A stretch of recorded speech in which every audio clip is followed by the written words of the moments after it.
Saudações, família do Fogão, tudo bem com vocês? Sejam todos muito bem-vindos. Pessoal, vamos aqui repercutir mais um vídeo, mais um breve corte que eu fiz para vocês do canal ESPN. Eu deixei os créditos totais ao canal, pessoal, que a gente busca notícias e informações sempre atualizadas aí do Fogão. Cícero Melo trouxe as últimas atualizadas aí do Botafogo. E óbvio, né, pessoal, Textor já está correndo contra o tempo para contratar um novo treinador para o Fogão, e também ele, Thiago Almada, está de volta para o Botafogo, que será negociado na sequência, né, pessoal? Mas quem sabe ele joga ainda essa temporada da Libertadores para o Botafogo, né, pessoal? Acompanha comigo esse breve corte que eu separei para vocês, mas antes se inscreva, se ainda não é inscrito, deixa aquele like que nos ajuda muito, e se possível aquele comentário que é de extrema importância para a gente. Será que John Textor consegue um técnico até o dia 12 de julho? Bora pro vídeo, pessoal. Acompanhando tudo do rubro-negro e tudo também do Botafogo. Cícero Melo aqui no nosso telão conosco, porque Cícero, a busca continua, né? O Botafogo tem um pepino para resolver, que é a questão do comandante.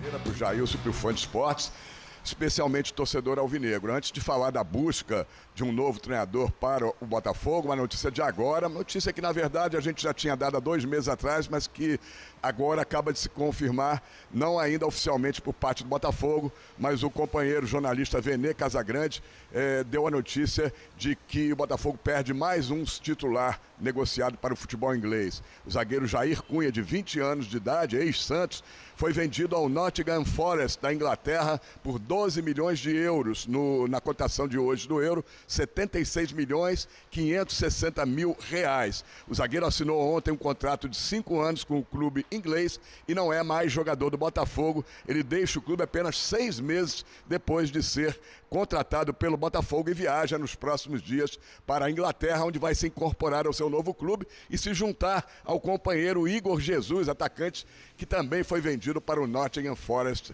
da Inglaterra.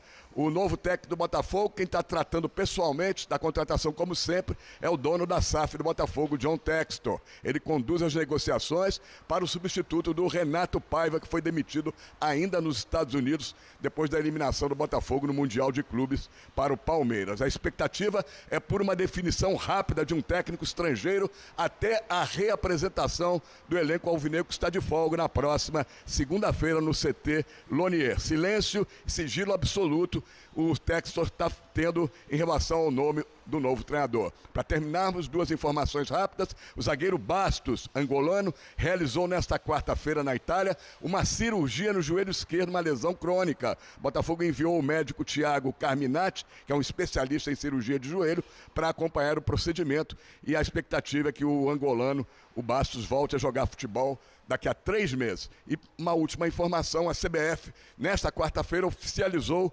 próximo jogo do Botafogo pela 13ª rodada do Campeonato Brasileiro. Sábado, dia 12 de julho, no estádio Mané Garrincha, em Brasília, horário 18 horas e 30 minutos, o clássico contra o Vasco. O Vasco é o mandante. Voltamos aos estúdios com essa notícia triste para a torcida do Botafogo. Mais um jogador negociado agora, o zagueiro Jair, para o Nottingham Forest da Inglaterra. Mari. Valeu, Cícero, atualizando tudo pra gente em tempo real. O Botafogo tentando ajeitar a casinha para a sequência da temporada. Daqui a pouco... O Botafogo está no mercado em busca de treinador e hoje surgiram 3 nomes que podem ser, são opções para o Botafogo no mercado. Sérgio Conceição, Pedro Caixinha e Stefano Pioli. É Pioli ou Pioli? Vocês que são mais internacionais que eu, vocês que têm o italiano. Acho que é Pioli, né? Eu acho que é Pioli. O meu italiano não é tão aguçado como o de vocês. O Ilan poderia resolver isso se ele estivesse aqui, né? O Ilan que é o nosso especialista de italiano, mas infelizmente a gente vai ter que ficar no Pioli, que é o que a gente já entrou em consenso. Pioli. Pois é. É verdade. Ou seja, não entramos em consenso. Na verdade, não houve consenso. Stefano, né? Mais fácil, não tem erro, né? O ex-técnico do Al Nassr, mais fácil. Aí vamos falar Stefano, né? Pois é. O Stefano Pioli, ou Pioli, né? Botafogo Way, né? Um sistema, assim, um Botafogo super ofensivo e etc. Mas eu acho muito curioso, né? Porque, por exemplo, quando o Luiz Castro comandou o Botafogo era um time de muita transição e liderou o Campeonato Brasileiro, enfim, na época não se falava muito. Eu acho que o Botafogo Way, ou qualquer Way que seja, é o que vence. Não tem Ganhar, jeito, né? Você ganhar. Se você às vezes está num jogo mais reativo, um jogo mais de transição e não está ganhando, tá muito ruim. Mas se você está e tá ganhando, vai estar maravilhoso. Isso é fato. Então, assim, eu não sei exatamente o que o Textor planeja muito em relação a treinador. Porque já antes de contratar o Renato Paiva, ele foi em nomes, né, bem diferentes um dos outros, e essas opções que apareceram agora também são diferentes uma das outras. Tem uma diferença muito grande entre discurso e prática, né? Assim, e passa realmente muito por isso, porque se você joga em transição e vence o PSG, tudo é lindo, tudo é maravilhoso. O próprio Botafogo do ano passado era um time que já trabalhava muito com bola longa. Danilo Barbosa tem uma ótima bola longa, Marlon Gomes tem uma ótima bola longa. É um time que jogou muito bem em transição, isso não é problema nenhum. Aliás, a gente tem visto nessa Copa do Mundo como é que jogar em transição não é nenhum crime. Ter a posse de bola não é a salvação de tudo. O próprio Al Hilal acabou de eliminar o City fazendo um jogo de transição, então essa ideia de que a posse de bola é tudo no futebol, acho que caiu por terra. Já era para ter caído há muito tempo, né? A posse de bola é importante quando você consegue jogar com ela. Isso aí, mas não é a única forma de se jogar futebol. Eu acho muito chato, Garone. E eu acho muito chato aquela posse de bola estéreo, né? Que você só toca de um lado pro outro e vai. Parece handball, e volta, né? E vai e volta. Gente, eu acho muito chato. Sério mesmo. Eu gostava muito. O Jorge Jesus falava o seguinte: que a posse, ela é do meio de campo para trás. Que ali é onde você troca passes, etc. Passou da linha do meio-campo, Jorge Jesus falava que tinha que. Vertical. Não podia voltar. Era vertical. Passou da linha do meio-campo, podia terminar na finalização. Podia não fazer o gol, mas tinha que finalizar a jogada. E não podia voltar a bola para trás. Eu sou mais adepta disso aí. Eu acho muito chato quando fica assim, tocando a bola o tempo inteiro. Aí vai lá na frente, aí volta lá atrás. Eu acho que até o próprio torcedor não gosta muito. Pra assistir, e muitas vezes o time que tem essa posse, às vezes muito alto, que às vezes o treinador se apega muito a isso. Não, que o time teve 70% de posse de bola.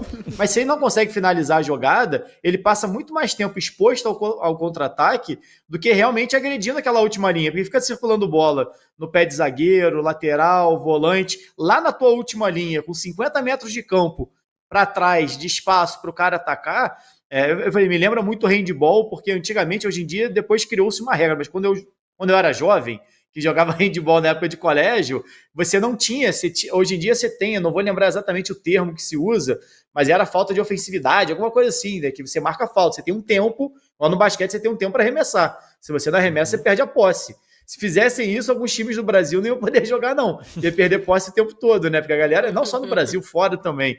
Então eu não entendo também esse Botafogo Way, são perfis realmente assim, que ele vai, cara, o Pedro Caixinha, por exemplo, que é um dos nomes, né, você tem o Sérgio Conceição, fez um trabalho longo no Porto, acho que talvez até um bom trabalho no Porto, no Milan. Um ótimo trabalho, uma quantidade muito grande de títulos no Porto. Acho que ele é 3 vezes, se eu não me engano, 3 vezes campeão de Portugal e 4 vezes campeão da Copa Portuguesa. Então, bom trabalho. E ganhou a Supercopa da Itália com o Milan também. O Milan, e acabou de sair do Milan.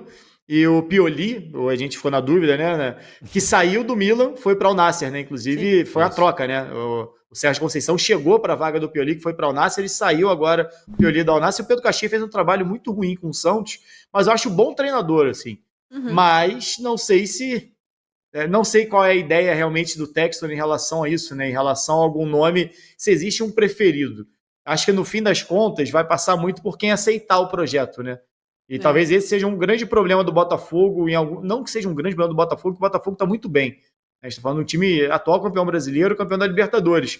Mas para você conseguir se manter nesse nível, esse projeto ter uma sustentação um pouco maior, né? Não é normal um clube campeão como foi o Botafogo no último ano e que já tinha sido um time competitivo na temporada anterior, trocar tanto de treinador o tempo todo. E aí é difícil você conseguir realmente criar uma sustentação. Claro, aquela primeira saída, né, que o treinador acabou escolhendo sair e tal, lá em 2023 ainda, não era uma escolha do clube, né? Mas depois você tem visto muitas trocas assim, acho que para o Botafogo não fazendo tão sentido, e para quem fez um discurso muito grande, né, sobre a temporada começa em maio, né, acho que era isso, né, o discurso era maio, né? Correu bem, graças a Deus. Os meus agradecimentos à equipe médica, que fez com que tudo corresse da melhor forma.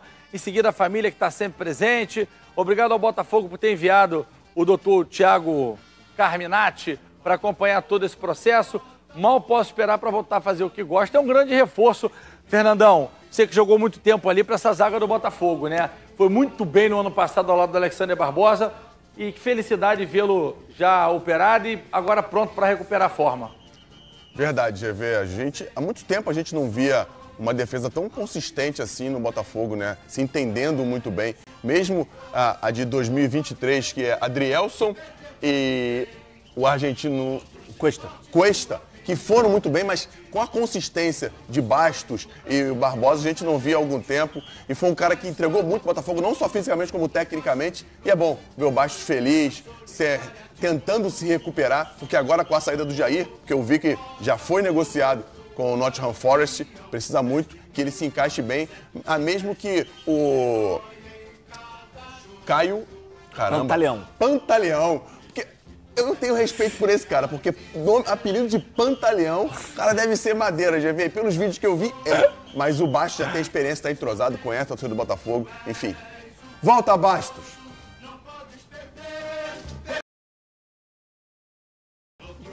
Parece que tem, se o Bastos está regressando, né? Bigode, interesse do Grêmio pelo Danilo Barbosa, Mano Menezes, parece que indicou a contratação dele. O Danilo que foi muito importante para o Botafogo nesses últimos anos também, não só defensivamente, fez gols importantes, a gente está vendo aí. Bom jogador.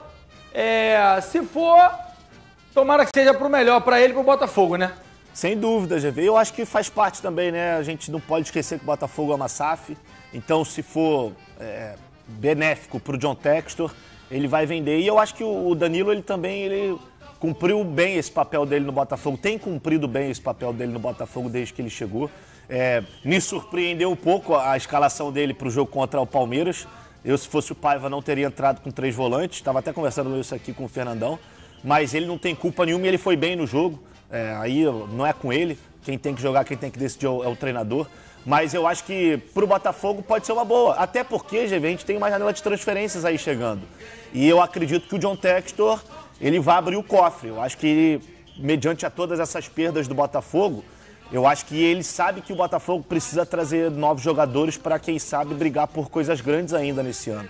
Então eu acho que, se for da vontade dele e do próprio jogador também, do Danilo, de sair para ter mais espaço, eu acho que o Danilo no Grêmio joga e joga até com uma certa frequência. Eu acho que fica bom para todo mundo. Agora, não pode deixar de ir ao mercado. Tem que contratar. O Botafogo precisa se reforçar para essa sequência de 2025. A despedida de Dimitri Payet, daqui a pouco a gente vai botar a arte aqui do ADF. Vamos fazer o seguinte, vamos botar a primeira arte do clássico, definido também da data e hora e local, né? O Vasco vendeu o mando de campo para Brasília, para o Mané Garrincha. Então, sábado também, dia 12, 18h30, Vasco e Botafogo, já retomando o campeonato, o bicho pegando num clássico carioca. E aí, agora sim, a gente tem a despedida de Dimitri Payet, Fernandão.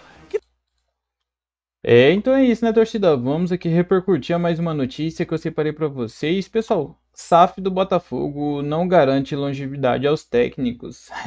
Pessoal, o bicho tá pegando e o Botafogo que saiu do modelo associativo para se tornar ali um clube empresa, mas teve ali hábitos ali frequentes no futebol brasileiro, como a rotação ali constante de treinadores.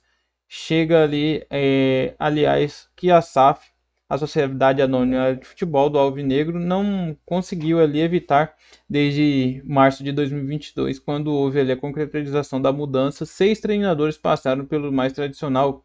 Na madrugada da última segunda-feira, com a demissão ali do técnico Renato Paiva, o Alvinegro chegou à média de um técnico a cada 6 meses, ou para mais ser preciso aí, 181 dias, entre um comandante e outro. A equipe teve Cláudio Caçapa, Fábio Matias e Carlos Leiria como interinos. Apenas 2 profissionais do sexteto ali conseguiram um pouco mais de longevidade. No entanto, seduzidos pelo vil mental ali dos petrodólares, optaram ali por deixar o glorioso e trabalhar no Oriente Médio. Campeão da Libertadores e do Brasileirão ali, Arthur Jorge ficou de abril a dezembro de 2024. Foram 273 dias como treinador do time alvinegro. O próprio comandante ali, bracarense ali, interrompeu ali o ciclo. Primeiro técnico da era SAF, e também português Luiz Castro ultrapassou ali um ano ali na estrela solitária com 462 dias, e ele é, portanto, uma exceção à regra. 4 técnicos do Botafogo em um ano, né, pessoal? Os 4 demais foram demitidos pelo Botafogo e deixaram a média bem curta. O primeiro a rodar foi Bruno Lage, sucessor de Luiz Castro. Completou apenas 88 dias de julho a outubro de 2023, que não conseguiu ali estar à altura do antecessor. Deixou o glorioso na liderança do Campeonato Brasileiro, porém ao viés de queda. Luiz Flávio, até então na comissão técnica permanente, veio em seguida e só piorou as coisas. Ficou 42 dias de outubro a novembro daquele ano. Hoje não pode aparecer nem pintado de ouro próximo ali do estádio Newton Santos. E de dezembro de 2023 a fevereiro de 2024, o Botafogo teve ali no banco de reservas Thiago Nunes, técnico que não conseguiu ali evitar a perda do título brasileiro, marcado pelo fim daquela campanha ali e muito mal no Carioca. Durou 98 dias, curiosamente atuou na LDU e reencontra o Botafogo em agosto pelas oitavas de final da Copa Libertadores. Arthur Jorge seria o próximo treinador. Ele, porém, só assinaria contrato em abril. Durante mais de um mês ali, o Botafogo esteve atrás de um treinador, hábito para o qual o torcedor do clube ali vai se acostumando ali na história pelos títulos. E treinador minhoto ali optou por sair do alvinegro para dar lugar a Renato Paiva. Até contratá-lo, o glorioso ali demorou 55 dias neste período perdeu a Supercopa do Brasil para o Flamengo, a Recopa para o Racing. Paiva é a última, que foi a última vítima aí, né, pessoal, que nunca teve ali a simpatia dos botafoguenses. Permaneceu ali no mais tradicional de fevereiro a junho. Em 123 dias, obteve 92,5% de aproveitamentos como mandante. Classificou o time para as oitavas de final da Copa Libertadores e da Copa do Brasil também. Aliás, além também de vencer o poderoso PSG no Super Mundial de Clubes da FIFA. E, no entanto, pela mesma competição, caiu diante do Palmeiras nas oitavas. Sócio majoritário da SAF, John Textor, não gostou da postura da equipe e o demitiu. Agora o Botafogo está novamente no mercado atrás do 7º treinador da era SAF. Por hora, não há definição na segunda-feira, dia 7, e o time se reapresenta agora no Espaço Lanier com cargo vago ainda. Então é isso, pessoal, eu queria trazer para vocês. Se você chegou até aqui, deixe seu comentário. Se ainda não deixou seu like durante o vídeo, deixe seu like, que nos ajuda muito aí na plataforma, no engajamento do vídeo também. Se ainda não é inscrito, já se inscreva, dá essa moralzinha pra gente, se inscreva no canal. Assine aquele sininho de notificações, porque assim que a gente postar algum vídeo, algum conteúdo, você já fica sempre atualizado de tudo que acontece com o Fogão. Fique com Deus e até a próxima notícia. Valeu, pessoal!